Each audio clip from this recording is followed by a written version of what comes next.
Olá, boa noite. Boa noite. Agradecer mais uma vez pela presença, pelo trabalho que nós estamos nos esforçando para desenvolver.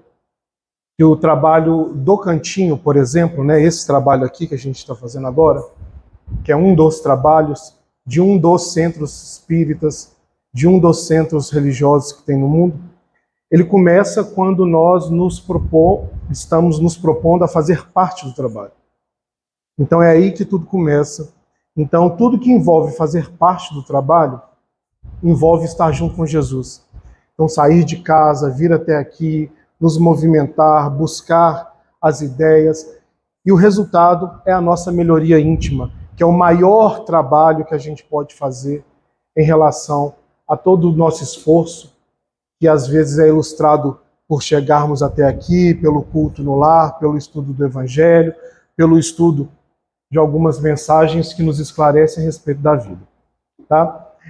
Hoje nós vamos falar de uma forma, claro que muito resumida, sobre a ideia da religião e da ciência, da aliança da religião e da ciência.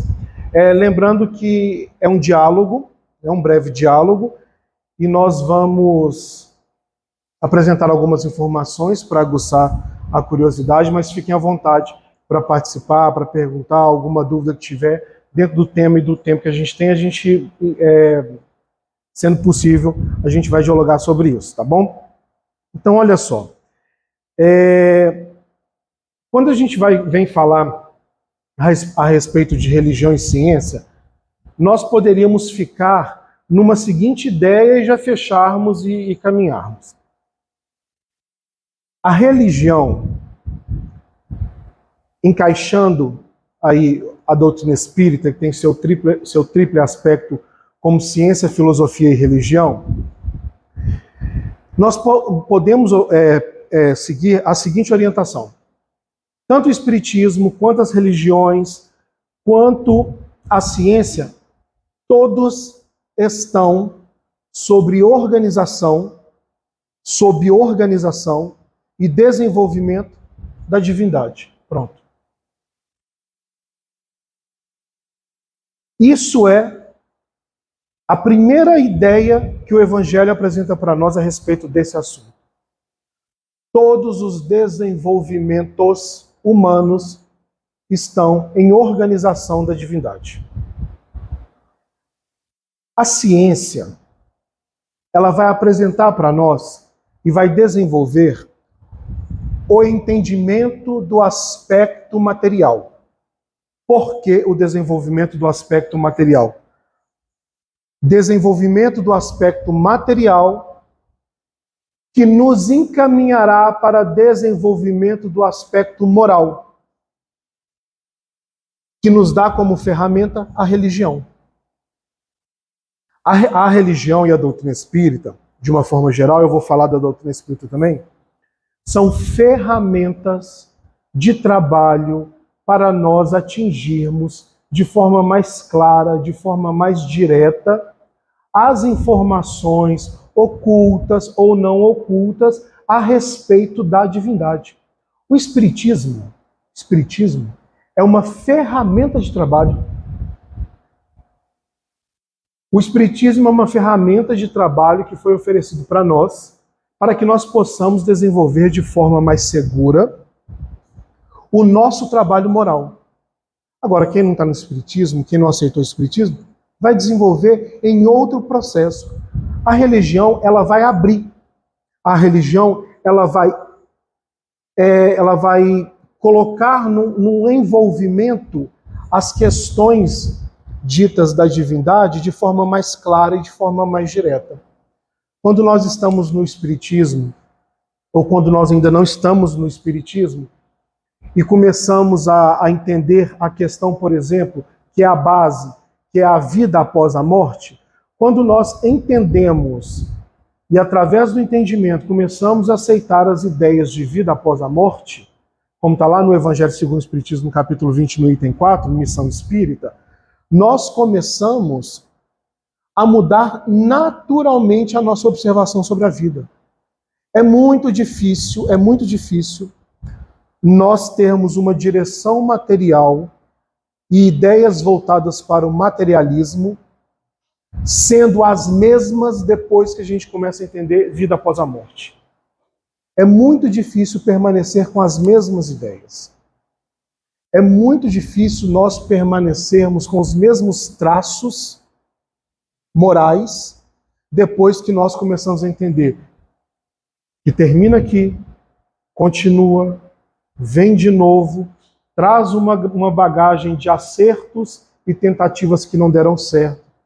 Vamos desenvolvendo, vamos trazendo pessoas próximas de nós, aqueles a quem nós deixamos para trás, a quem nós iludimos, a quem nós prejudicamos, quem nós amamos, quem nós convivemos. A gente vem trazendo toda essa bagagem. Não tem como mais nós seguirmos com o mesmo direcionamento materialista. Da mesma forma que quando nós ainda temos um direcionamento muito materialista, quando nós desencarnamos, nós naturalmente vamos precisar de refazer várias ideias, porque a gente vai perceber que a vida não acaba. Então a ciência, ela vem nos mostrar de forma mais palpável as condições dos conceitos materiais e a partir do desenvolvimento das condições dos conceitos materiais, nós vamos aprimorando o nosso intelecto, nós vamos aprimorando a nossa observação, nós vamos aprimorando os nossos conhecimentos e vamos chegando a lugares que as respostas começam a entrar dentro do campo espiritual, dentro do campo religioso. Viktor Frankl foi um neurocientista que foi capturado num campo de concentração. E no campo de concentração, já que ele havia sido capturado, pelos seus segmentos dentro do judaísmo, ele começa, como cientista, ele começa a observar por que um permanecia dentro do possível equilibrado, atento, consciente e não muito desesperado, e por que outros dentro do campo de concentração começavam a ficar desesperados, cometer suicídio, começavam a enlouquecer, e ele começou a fazer um estudo sobre isso nos campos de concentração, Viktor Frankl. E ele chegou a uma conclusão, dentro dessa proposta, que depois foi um estudo, e é um estudo que é utilizado até hoje, ele começou a perceber que o que diferenciava um do outro era exatamente a ideia de que a vida vale a pena. A ideia de que viver vale a pena, de que viver faz sentido. E ele chegou à conclusão que a diferença básica entre os dois é que a vida precisa ter um sentido. E muitas das vezes, para nós darmos sentido à vida, para aquilo que nós ainda não temos respostas no campo material, é necessário nós nos apoiarmos na fé. É necessário nós buscarmos um auxílio extra à ausência de resposta na matéria. E o limite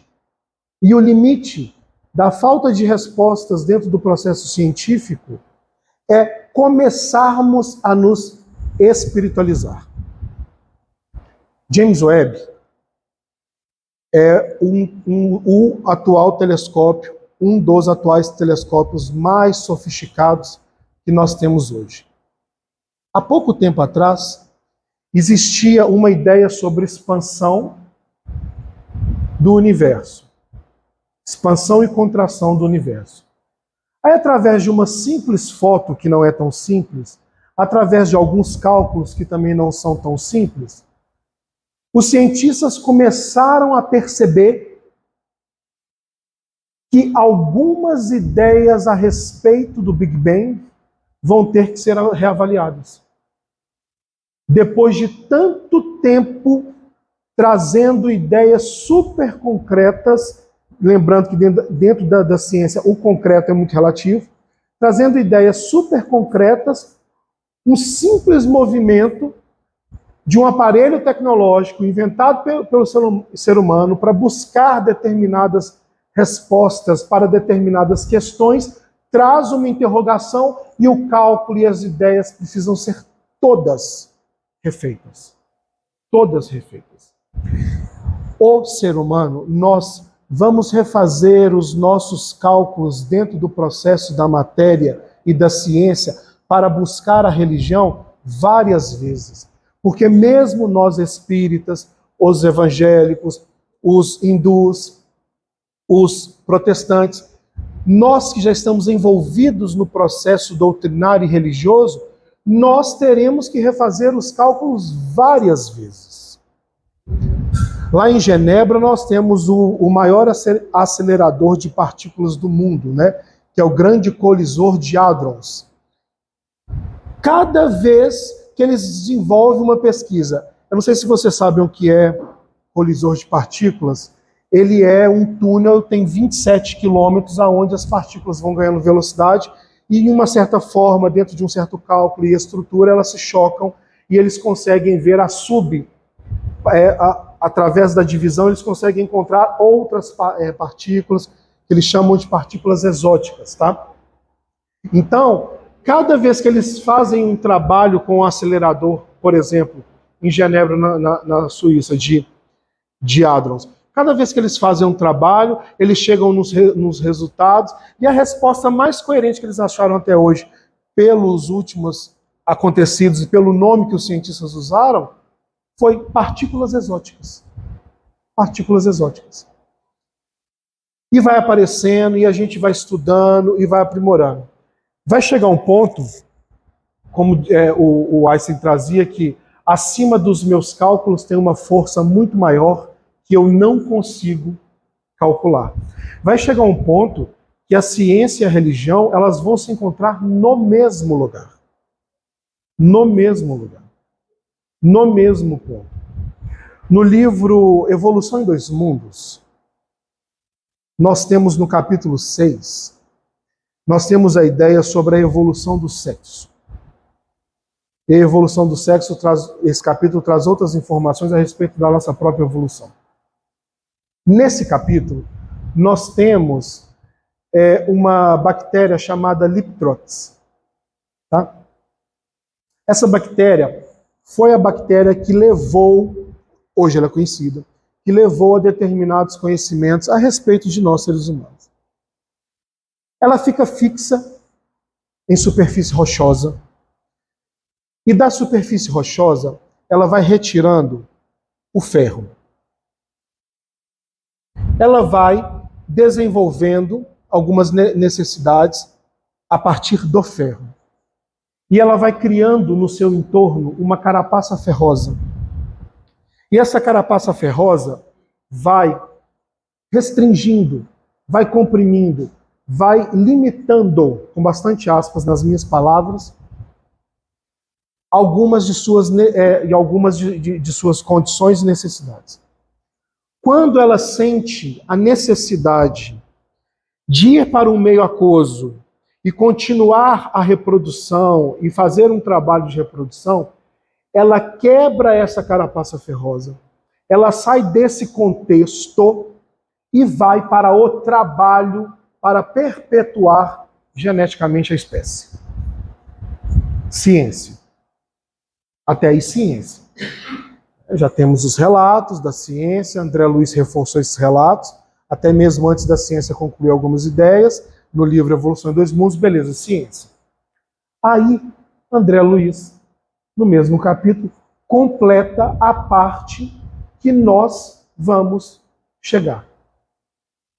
E que em alguns livros, Evolução em Dois Mundos, Os Mensageiros, Missionários da Luz, Libertação, Nosso Lar e vários outros, André Luiz traz algumas ideias a respeito do futuro, do futuro dos estudos da ciência que nós conhecemos agora. E nesse livro, no capítulo 6, ele traz assim: é neste momento, Quando a bactéria vai desenvolver os seus trabalhos através de suas necessidades, que os espíritos responsáveis atuam diretamente no processo direcionado a ela. Pensa bem. Os espíritos responsáveis pelo processo de desenvolvimento dessa bactéria, quando ela se interage com a necessidade de ir trabalhar, aí os espíritos estão aptos para desenvolver o trabalho. E assim nós vamos percebendo que a ciência vai até um ponto, no caso do espiritismo, ele completa determinadas condições que a ciência caminhando chegará até o movimento. André Luiz, no livro Mundo Maior, no capítulo 3 e 4, já falava sobre o cérebro trino há muito tempo. Depois que a ciência começou a desenvolver, a partir de Paul MacLean, as ideias sobre o cérebro trino, a divisão em 3 partes do cérebro, que ele chamou de reptiliano, de mediano e a região do lóbulo frontal. Aí que as coisas vão começar a ser desenvolvidas. Mas nós precisamos da ciência para desenvolver estudos que estão ao nosso alcance. Jesus falava por parábolas. Eu tenho até que horas vezes? Até 9h10? Não. É 9h10? 9 horas. 8h10. Jesus falava por parábolas. Pelo sentido, em respeito ao entendimento de cada um daquele que escutava. Quando ele falava em parábolas, se eu estivesse lá, eu interpretaria de uma forma, outra pessoa de outra forma, outra pessoa de outra forma, respeitando a condição de cada um daquele que escuta. E a ciência, ela faz isso conosco. A ciência vai desenvolvendo determinadas condições à medida com que nós estamos preparados para receber o desenvolvimento de algumas coisas no planeta. Em 1971, no programa Pinga Fogo, quando o programa já estava terminando, um dos assessores da Globo entregou um papelzinho e ia abrir a fala para os ouvintes, né, que na época era telefone. E um dos participantes lá, dos coordenadores, falou assim, não, só um minutinho, não há para os ouvintes não, tem uma pergunta aqui de um dos secretários, assessores, funcionários da Globo, Rede Globo. E a pergunta era o seguinte, a respeito da projeção, da conquista, dos estudos, do homem pisar na Lua. O que os espíritos superiores e guias nos falam a respeito disso? Aí o Chico responde, de uma forma bem direta, porque ele fala que Emmanuel está presente e ele vai passar para a gente o que Emmanuel está falando para ele. Só que tem uma informação que é o seguinte. Se nós terminássemos o processo de finalização, o início da transição para novas conquistas evolutivas do planeta, entendendo mais o amor, entendendo mais a necessidade de não sermos violentos, de não sermos agressivos, de respeitarmos o nosso próximo, que era muito possível que o resultado disso, ilustrativamente, seriam grandes conquistas. No campo da medicina, no campo espacial, e ele cita a respeito da probabilidade da cura da AIDS, dos estudos envolvendo a cura da AIDS, e ele fala que a Lua, se nós estivermos preparados, seria, tá lá, viu gente, no YouTube, 1971, escreve assim, Chico Xavier, Pinga Fogo, Lua, pronto, vai aparecer lá, tá? Que a Lua seria um ponto, uma base para nós descansarmos, recuperarmos as naves, fazermos tudo que tem para ser feito, para irmos até outros planetas. No caso, Marte. Final do ano passado, popularmente relatado no final do ano passado, A SpaceX do Elon Musk e a NASA fizeram um acordo bilionário para começar a transformar a Lua em uma base espacial para alguns desenvolvimentos, para que nós possamos buscar outros planetas. Chama Projeto Artemis 4. E nós estamos exatamente no liame de entendimento que é amar, para a nossa proporção aqui, ainda na Terra, porque o amor é muito maior que isso, no entendimento que é amar aqui no planeta Terra e o que é combater as guerras, a desigualdade, o preconceito, a violência. Nós estamos exatamente nesse limite. Ano passado, 2023, mais um relato bem-sucedido de uma perspectiva positiva da cura da AIDS. Pode jogar no Google lá, fiquem à vontade. Está lá. E assim o desenvolvimento vai chegando à medida com que o nosso desenvolvimento moral vai caminhando. Porque não existe a menor condição de nós darmos um salto maior do que a nossa estrutura, porque um salto maior do que a nossa estrutura, ele vai atrapalhar no nosso progresso. Ele vai confundir o nosso progresso. Ele vai dificultar o nosso progresso. Quando nós pegamos o livro Missionários à Luz, no capítulo 2, que vai falar sobre a epífise, quando a gente lê lá, se nós não buscarmos com muita calma e com muita conquista entre erros e acertos, tudo que André Luiz descreve energeticamente, pelas luzes que ele vê no desenvolvimento da epífise, no quadro de reunião mediúnica, por exemplo, a gente não vai dar conta nem de começar o estudo. Lá no livro Nosso Lar, no capítulo 10, nós temos No Bosque das Águas. Capítulo No Bosque das Águas. André Luiz fez várias perguntas a respeito do que ele estava vendo ali. Tamanha era a diferença da água no nosso lar. Na maior parte das vezes o Lísias falou: não posso te responder, não posso te orientar agora, não posso, porque o planeta e o futuro trabalho que vai ser desenvolvido ainda vai ser descoberto.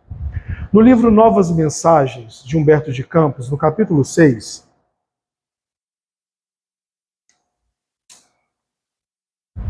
nós temos um capítulo intitulado Marte. Nós estamos tentando contato com Marte há muito tempo, né? Já tem desenvolvimento, Marte, aquela coisa toda. Aí Humberto de Campos vai visitar Marte com um guia. Aí ele vai para um laboratório que tem máquinas que recolhem a umidade, que transformam a umidade em nuvem, tem máquinas que aumentam não sei quantas vezes o processo aqui da Terra na visibilidade, chegando até o plano das energias. Aí um dos supervisores fala assim: nós estamos tentando ajudá-los há muito tempo, até mesmo no processo de comunicação. Mas a psicosfera da Terra, criada pelos seus habitantes, não permite que as nossas energias adentrem o psiquismo de vocês. Está lá, pode pegar lá que está tudo escrito lá. Da mesma forma que Mozart, em 1858, na Revista Espírita, a partir de março, fala para nós a respeito da vida que ele leva em Júpiter. Aí nós paramos e falamos assim: nossa, mas seria muito bom viver igual Mozart. Mas não é só ir para lá.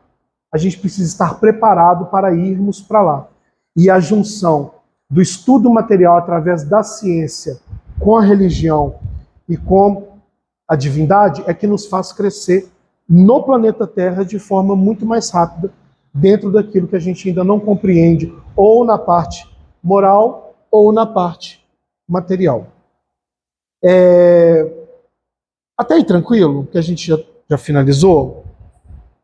Então, é para a gente refletir, para nós criarmos esse conceito da necessidade de nós estarmos sempre aprimorando as ideias e as constituições materiais, mas também buscando em cada desenvolvimento material uma resposta moral e espiritual, para que nós possamos caminhar junto com a ciência, cumprindo determinadas orientações que Kardec já deixou para nós, que Jesus já deixou para nós, que os Espíritos deixam para nós e que nós vamos descobrindo naturalmente ao longo de nossa caminhada.